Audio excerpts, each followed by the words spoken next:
Hola, ¿qué tal? Esta es la clase número 11 de Filosofía y Educación. Comenzamos con un nuevo eje del programa. Este eje número 3 o tercero se titula El sujeto y las instituciones. Vamos a ver una serie de autores de pronunciación difícil, pero de ideas muy interesantes que vamos a presentar después rápidamente, muy rápidamente, porque lo primero que quisiera es plantear una serie de preguntas disparadoras, de problemas que permitan pensar, preguntas que están abiertas, que no esperan una respuesta precisa, sino que son preguntas para que entendamos o que empecemos a ver qué es lo que está detrás de los textos, cuáles son las cuestiones que están detrás de los textos y de los temas que vamos a ir viendo. Y que son preguntas, me parece, muy importantes en torno de una cosa fundamental, que es el tema del poder. Y la primera pregunta que quisiera plantearles es, ¿qué es el poder? ¿Qué es el poder? Bueno, muchos podrán pensar que el poder es la riqueza. ¿Será la riqueza? ¿Será la imagen, ¿no? La imagen que uno da a los demás, el reconocimiento de los demás? Eso es el poder, el reconocimiento social, el estatus. La imagen es muy amplia, no solo implica a la persona, también los bienes, el lugar donde vive, con quién está, a dónde va, de qué trabaja. ¿Qué es el poder? ¿Es la influencia? ¿Es poder hacer que los demás hagan lo que uno quiere? ¿Eso es ser poderoso? ¿Poder manipular de alguna manera sin que se dé cuenta el otro y termine haciendo lo que yo quiero que haga? ¿Es una imposición el poder? ¿Es algo que se impone? ¿O es algo que persuade? Y acá tenemos alguna pista sobre este aspecto de la pregunta cuando hablábamos de Gramsci, ¿no? Si esa hegemonía tiene que buscar el consentimiento del dominado. No puede basarse solamente en la fuerza, en imponerse y nada más. Tiene que buscar que el dominado quiera lo que el dominador quiere que quiera. Y no es un juego de palabras. Bien, ¿qué es el poder? Una pregunta que también podemos, en esta tormenta de ideas, torbellino o catástrofe de ideas, que podemos hacernos es cómo funciona el poder. ¿Qué hace? ¿Y qué no hace? ¿Qué hace que hagan otros? ¿Cómo logra sus objetivos el poder? ¿Cómo domina los medios para lograr un determinado fin? ¿Y estos medios se dan cuenta si son instrumentos del poder? ¿Sabemos nosotros si el poder nos domina y dejamos que nos domine o queremos que nos domine? ¿Podemos resistirnos? Tercera pregunta, muy importante. ¿Dónde está el poder? ¿Dónde está el poder? ¿Es visible? ¿Es algo visible? ¿Está en un lugar físico que se pueda localizar? ¿O está en la sombra? y desde esa sombra maneja, manipula, domina, ejerce su influencia.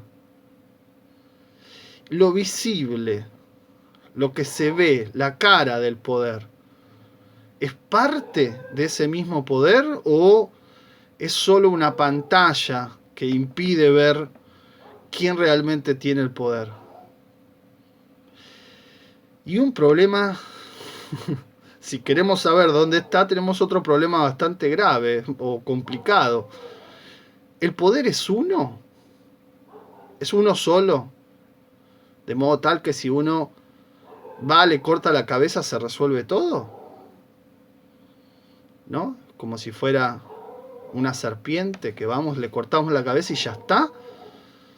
O la mato y aparecen muchas más, como dice la canción. ¿Es un poder o son muchos en realidad? Muchos que más o menos están de acuerdo o que forman parte de lo mismo o algo así. Pero la pregunta sería, concretamente, desde la total ingenuidad, ¿cómo encuentro el poder? ¿Cómo sé dónde está? ¿Es fácil detectar el poder? ¿Cómo sé cuando lo encuentro que realmente es ese y no otro? Que es el que realmente es y no el que me señalaron que es. Paréntesis. Un ejemplo muy típico de esto, ¿no? Cuando uno hace estas preguntas, generalmente se va a encontrar con una respuesta bastante obvia y bastante fomentada por los medios de comunicación. ¿Dónde está el poder? En los políticos, ¿no? Entonces señala a los políticos. ¿Cuántos conocen? 2 o 3, como con suerte. No más de 10. Por lo menos, si uno pregunta, va a encontrar eso. Quieren hacer... Hagan la prueba, estaría bueno hacer la prueba. Y los políticos realmente no son gente de un gran poder. Sí, es cierto, están en lugares de poder, toman decisiones, esas decisiones nos afectan a todos. Miren, si no sabremos que eso es así. Claro que es así, por supuesto. Pero también es cierto que presionados por distintos otros poderes, el poder mediático, el poder judicial, el poder empresarial, el poder transnacional, el poder financiero, son gente que, como esos mozos que llevan 5 o 6 bandejas juntas, tienen que ir haciendo equilibrio para quedar bien más o menos con todos y sobre todo conseguir los votos para que los vuelvan a elegir. Ese es un buen ejemplo de cáscara, ¿no? De creer, de pantalla, de creer que esa es la gente poderosa y realmente perderse de ver mucho más allá de esa gente que en definitiva siempre tiene que ir mendigando por la vida, por los votos. En fin. Pero bueno, forma parte de una suerte de sentido común muy fuerte, formado por los medios y repetido hasta el hartazgo de hecho, hasta, qué sé yo, los presidentes más poderosos del mundo han caído o van a caer, ¿no? De modo que identificar el poder con un puesto político o con una figura en un puesto político es bastante circunstancial, no permite demasiada profundización. Pero además, esta pregunta generalmente cuando uno dice qué es el poder, cómo funciona, dónde está, lo ve como algo de afuera, ¿no? Es decir, como hasta acá parecía que el poder no tiene nada que ver con nosotros. Y acá es donde la pregunta me parece que tenemos que hacernos y que empieza a tomar sentido en una materia llamada filosofía y educación, es cómo nos atraviesa ese poder, cómo nos interpela. ¿Hay realmente un afuera del poder? ¿Podemos escapar y decir, no, nosotros estamos afuera, no nos toca nada? ¿Cómo sabemos cuándo somos funcionales, serviles, instrumentos del poder y cuándo no?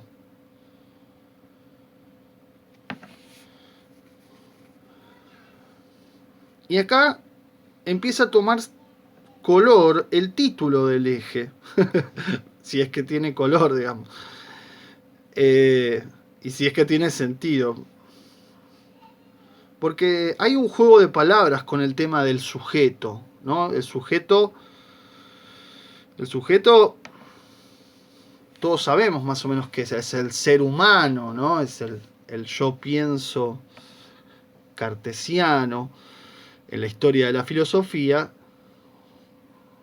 el yo, el sujeto, pero también sujeto tiene un sentido de estar agarrado a, colgado, el sujeto sujetado. Entonces, jugando con ese sentido, podríamos preguntar lo siguiente: ¿somos sujetos que dominan su poder? ¿O somos sujetos del poder? Sujetos en este sentido, segundo, de sujetados. ¿Es algo que manejamos o que nos maneja? Y acá aparecen las instituciones. Siempre vivimos en instituciones. Desde la familia, la escuela, el trabajo,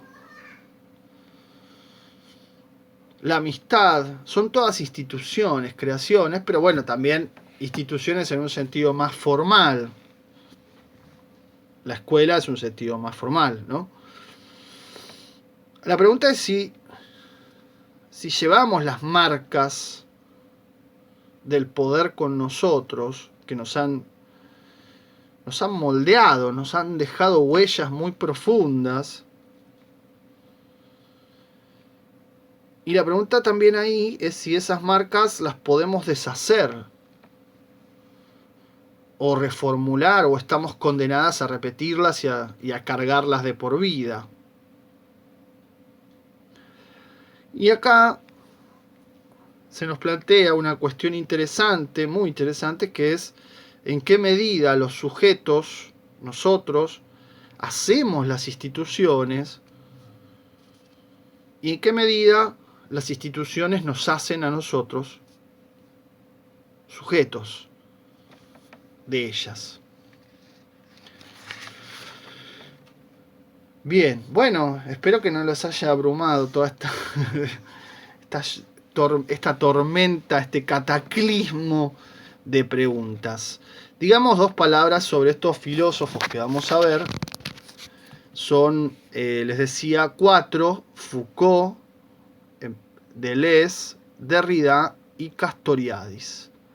4 filósofos muy importantes de la cultura francesa, todos ellos de la segunda mitad del siglo XIX, muy importantes, algunos más conocidos que otros, pero muy importantes los 4. Son filósofos post-estructuralistas. El estructuralismo es una corriente de pensamiento que domina fuertemente la década del 60 en la filosofía, en el pensamiento, en la lingüística, en todos los ámbitos. En el psicoanálisis, ¿no? Lacan, por ejemplo, es un estructuralista, Saussure en lingüística, Lévi-Strauss en antropología. Bueno, estos filósofos se dicen postestructuralistas, es decir, están tratando de desprenderse todos ellos del estructuralismo, y por eso, y quizás por otros aspectos también, se los suele asociar con un nombre que es bastante oscuro. Ya, digamos, este nombre es la posmodernidad, ¿no? Se les puede decir posmodernos,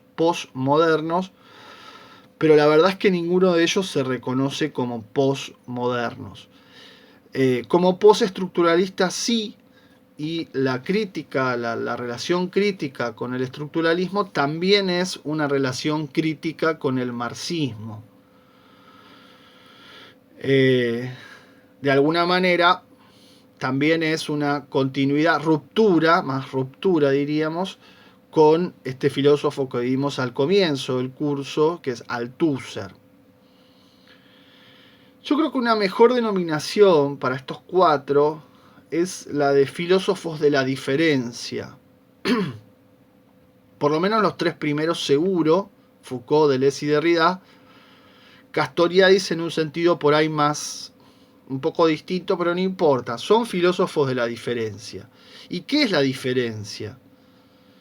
Bueno, la filosofía de la diferencia trata de dar cuenta frente a la homogeneidad, a la estructura, podríamos decir, tratan de dar cuenta de lo diferente, lo múltiple, lo heterogéneo, lo imprevisible, ¿no? Lo que no entra dentro de ese cuadro cerrado de homogeneidad o de identidad, podríamos decir. Y para que se entienda un poco mejor esto, me parece que una manera u otra manera de decir y de marcar esa diferencia se ve claramente en Foucault. Foucault, con lo que vamos a plantear de vigilar y castigar, justamente pone en cuestionamiento la idea de lo normal, ¿no? Entonces fíjense, instituciones, escuela, homogeneización, sistema educativo, normal, normalización. Para Foucault lo normal es normal pero con comillas. Acá si estuviéramos en vivo haría, como estoy haciendo ahora, el gesto de las comillas. Normal es normal con comillas. Bueno, no sale, en audio no funciona. ¿Qué quiere decir? Que lo normal es una convención, es lo que una sociedad sanciona como normal, ¿sí? Y eso lo que trata de hacer es de excluir y de sancionar justamente, pero ya con un sentido penal, digamos, de castigo, todo lo que no entra dentro de los parámetros de la normalidad. Bueno, eso es ahí está lo interesante. Es lo que no entra dentro de los parámetros de la normalidad, lo diferente, lo que no es, hoy podríamos decir, en un debate más actual, lo no binario, ¿no? Lo que no cae dentro de esa simplificación tan hosca de lo bueno y lo malo y demás. Entonces, estos filósofos observan la diferencia, el acontecer de la diferencia como algo absolutamente positivo. Bien, hasta acá entonces la presentación general del asunto. Ahora vamos a lo particular, que es concretamente el primer texto de Foucault. Bueno, dos palabras sobre Foucault. Michel Foucault. Nació en 1926 y murió en 1984. Bastante joven, ¿no? No llegaba a los 60 años. Gran filósofo, muy conocido. Foucault podríamos llamarlo el filósofo del poder, aunque no fue solamente el poder uno de sus temas, pero sin dudas es el que nos ha hecho pensar desde el libro que vamos a ver, Vigilar y Castigar, en adelante, muchísimo. Ha tenido una gran influencia para la posteridad Foucault. Biográficamente viene de una familia bien, acomodada, con cierto nivel económico. Sufrió muchísimo en la secundaria por ser homosexual. Intentó suicidarse varias veces. Conoció la psiquiatría por este motivo y se fascinó por la psicología y después, claro, después va a descubrir todo lo contrario, ¿no? Uno podría decir que Foucault sintetiza, y por sintetizar decimos toma, pero también reformula, modifica muchas corrientes, ¿no? Entre ellas el estructuralismo del que hablábamos, pero también muchas disciplinas, ¿no? Cruza la historia con la lingüística, con la sociología, con la filosofía. Es decir, es un pensador muy versátil y que se lo puede aprovechar desde distintos lugares. Verán ustedes que el texto del que vamos a hablar rápidamente no es un texto escrito por Foucault, no es un texto de Foucault en realidad.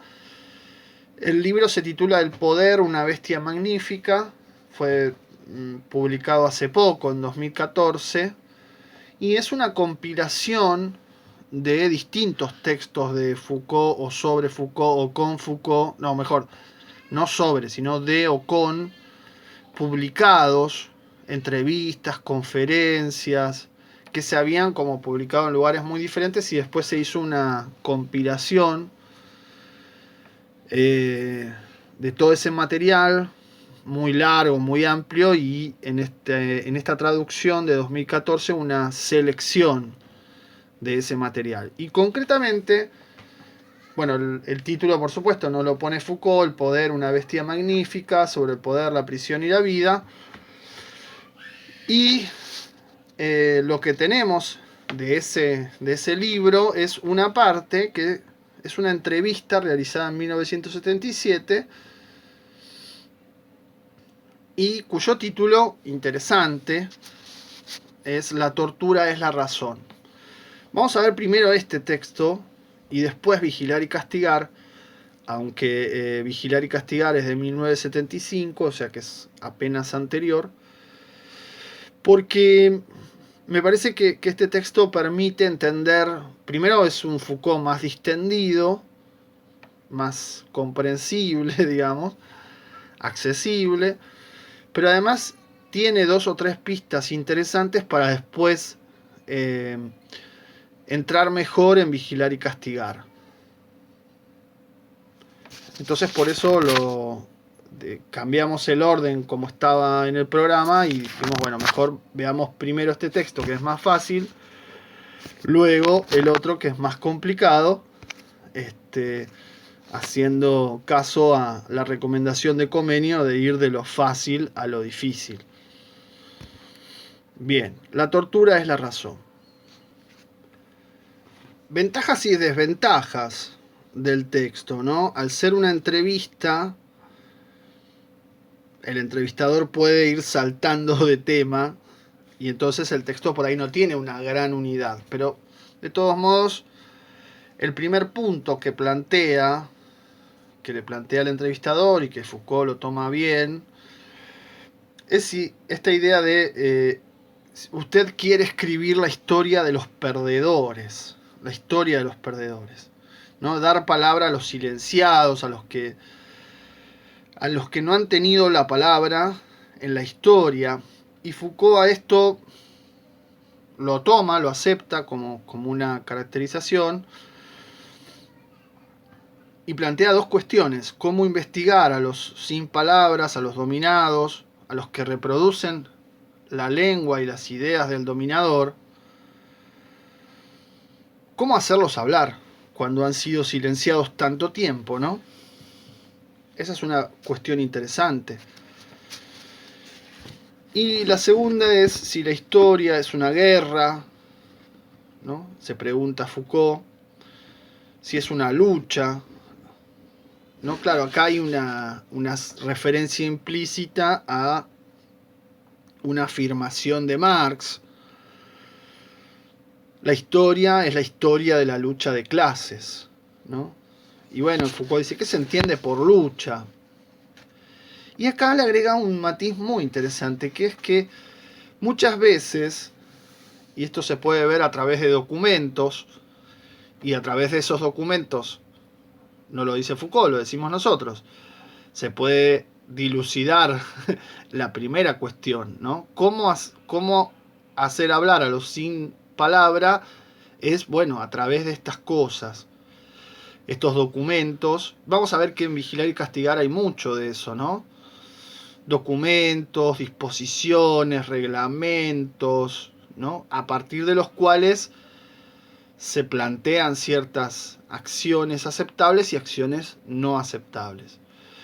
Y esos documentos muestran en general que la internación y el encarcelamiento no vienen de los poderosos, no vienen de arriba, no es la autoridad la que los pide más cárcel y más internación, sino al revés, y sorprendentemente viene de abajo, de la gente común, e incluso de las mismas familias que tienen, ya sea un enfermo complicado de manejar o un criminal, un delincuente. Y esas mismas familias de la persona que se quiere encerrar y encarcelar e internar, reproducen la lengua y las ideas del dominador, dice Foucault. Esto es lo interesante. Y justamente la siguiente pregunta apunta a lo que podremos llamar el marco y la idea principal de vigilar y castigar. ¿Y cuál es esta? Bueno, ¿cuál es la idea principal? Es que entre los siglos XVIII y XIX, las sociedades de soberanía se volvieron sociedades disciplinarias. Es decir, se aplicó la disciplina. ¿Qué pasaba en las sociedades de soberanía? Bueno, en estas sociedades el delito se realiza contra la ley, obviamente, por eso es un delito, pero también contra el rey, contra la autoridad máxima. Y entonces se aplica una pena acorde a eso, a una ofensa. Cometer un delito es cometer un delito contra el rey. El problema es que ese sistema es muy costoso, es además ineficiente, porque muchos delitos no se castigan, porque implica todo un aparato judicial muy, muy amplio y demás. Y entonces la transformación que plantea Foucault de la sociedad de soberanía a la sociedad disciplinaria implica la racionalización de las técnicas. Esto es la disciplina y esto es la tecnología política. ¿Y qué es lo que hacen? Bueno, se organizan los sistemas de encierro. De esta manera se va a poder castigar más eficazmente y con un costo menor. Y estos sistemas de encierro, esta sociedad disciplinaria o sistemas de encierro, aparentemente buscan transformar a los individuos, ¿no? Pero claro, los aíslan de la población, los separan en función de una supuesta reinserción social. Y acá es donde aparecen las instituciones, ¿no? La prisión para los criminales, el manicomio para los locos, la clínica para los enfermos, como un lugar localizado, cerrado, específico, en donde el sujeto anormal, vamos a decir así, es puesto ahí para ser transformado y para ser normalizado. El problema es que eso genera una separación, ¿no? Y entonces estos individuos pasan a ser un grupo marginal y excluido. Y acá la cuestión que plantea el entrevistador y que Foucault toma efectivamente como algo que sucede, es que las instituciones producen esos sujetos. Es decir, la prisión produce criminales, el manicomio produce locos, la clínica produce enfermos. El sistema produce aquello que dice combatir. Y Foucault dice, produce criminales que son útiles, que son manipulables, que van a cantar, que son buchones, van a hablar. Los utiliza en función del sistema. Entonces, lejos de cumplir una función muy, entre comillas, de reinserción social, es justamente al revés. Porque son encerrados se vuelven más criminales, porque son encerrados se vuelven más locos, porque son encerrados se vuelven más enfermos. Es decir, la institución termina de producir lo que en el sujeto, en principio, era algo menor. no readaptan, como dicen que para eso están, para readaptar, sino que desocializan, y entonces al desocializar especializan más, profesionalizan aquello por lo cual fueron encerrados. Y entonces la microdelincuencia pasa a ser macrodelincuencia, ¿no? El delincuente menor, el que robó una manzana, ese pasa a integrar una banda de delitos complejos, mucho más articulada, con otras ideas. Y entonces la prisión, lejos de resolver el problema, lo agrava mucho más, muchísimo más. Y además de agravarlo, de producir, de esa manera justifica la existencia misma de la prisión, pero también todo el aparato de policía, vigilancia, hoy diríamos cámaras de seguridad por todos lados. Y entonces funciona todo este sistema del miedo, tema que vamos a retomar más adelante. Y fíjense qué interesante, Foucault, 1977. Ese sistema del miedo está fogoneado, alimentado y exacerbado por el cine, la televisión y la prensa, que viven de ese morbo, de ese miedo y de ese sistema policial persecutorio. Entonces, en definitiva, no hay reinserción. Hay marcación y exclusión. Y es interesante que esto sea subrayado porque roza una idea de sentido común, ¿no? La idea de sentido común es que los delincuentes de hoy, ¿no? La idea de sentido común de hoy es el delincuente entra por una puerta, sale por la otra, ¿no? Y en realidad, si se queda encerrado, termina volviéndose peor, más profesional. Pero justamente lo toma como veámoslo desde su origen. ¿Qué es lo que han hecho estos sistemas de encierro? Han empeorado el concepto de seguridad o han generado más problemas que las supuestas soluciones a lo que vienen a dar. Con lo cual, hoy el discurso de mano dura tendría que poder dar una respuesta a este tema. Y es interesante también porque Foucault conoce el asunto, conoce el tema, y de hecho fundó y participó activamente del HIP, que es el grupo de información sobre las prisiones, ya desde comienzo de los 70.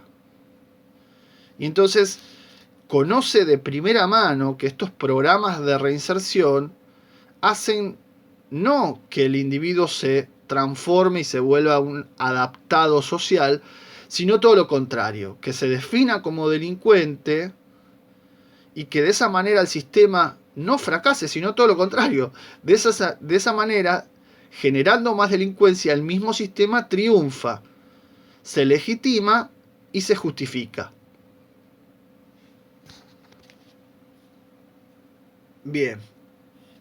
Bueno, acá, página 60, aparece una larga pregunta, un poco descolgada, pero del entrevistador. Y Foucault dice, bueno, usted me está preguntando dos cosas, dos cuestiones. Una es la racionalidad, entre comillas, del Estado o de la violencia, ¿no? Del aparato represivo, diríamos, de la dominación. Y la otra cuestión, la segunda, es el tema de la inhibición de las pulsiones o de los instintos. Respecto a lo primero, dice Foucault, la dominación violenta no es irracional, sino al revés, completamente racional, de extrema racionalidad. Son técnicas o métodos que sirven de disciplina, sirven para disciplinar en la escuela, en el ejército, en la fábrica. Todas esas instituciones que vamos a ver tienen una estructura muy similar. Y acá viene la idea que da, de alguna manera, el título de la entrevista, ¿no? El poder de la razón es sangriento. Es decir, la violencia se utiliza en nombre de la razón. La violencia se legitima racionalmente, se justifica con motivos racionales. Aunque esa razón, dice él, haciendo una disquisición sobre el alemán y el francés, no es razón, digamos, no es una razón con un contenido moral, sino una razón más bien solamente instrumental o técnica. Y por eso la razón es la tortura. Y tira al pasar un ejemplo que no es menor de cómo el poder de la razón es sangriento, es la colonización. La colonización se hace en nombre de la razón, en nombre de la civilización, en nombre del progreso, del bien. O sea, se coloniza. Y lo que ha implicado la colonización, las torturas y la sangre y la persecución de la Inquisición, bueno, todo eso no, es inmenso, ¿no? No terminaríamos más. Y esto es lo interesante, entonces, que la violencia, la dominación violenta, la fuerza, el uso de la fuerza, es racional, dice Foucault. Es lo más racional. No es irracional. No es que no son loquitos los que hacen esto. Lo hacen muy conscientes y con un fin determinado.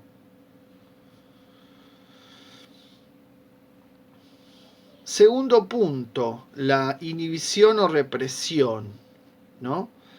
Como meta racional de los sistemas políticos. Pero acá Foucault dice, ¿realmente inhiben? Estamos en la página 62, ahí empieza a tomar la segunda cuestión. ¿Inhiben o lo estimulan? Y entonces dice, bueno, tomemos por ejemplo la sexualidad del niño, ¿no? Y uno puede ver también a través de documentos, ese estilo Foucaultiano, que entre los siglos XVIII y XIX hay una total preocupación por la masturbación. Algo tan inocente, tan... que no... Digo, ¿qué le cambia a una sociedad que los chicos se masturben o no se masturben? Bueno, y dice Foucault, en realidad esa preocupación es el estímulo. Esa preocupación lo que hace, bueno, primero forma una suerte de sistema de vigilancia piramidal, ¿no? Que empezando por la madre, el padre, el cura, ¿no? Y ahí ese sistema de vigilancia piramidal incluye, bueno, todas las instituciones, familia, escuela, iglesia. Pero claro,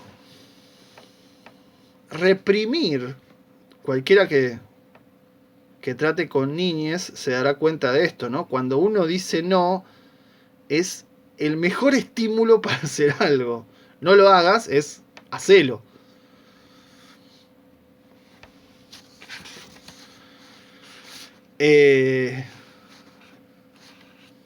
Y uno dice, no lo hagas. Bueno, claro, se pone tanto acento en eso que en vez de reprimir la sexualidad, dice Foucault, la terminó encendiendo, ¿no? Y usa una palabra rara, la atizó.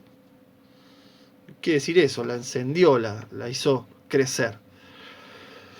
Finalmente, la entrevista trata sobre el tema de la época actual. Y claro, antes los delitos, el incendio, el promover el caos, podía tener, antes de la sociedad disciplinaria, ¿no?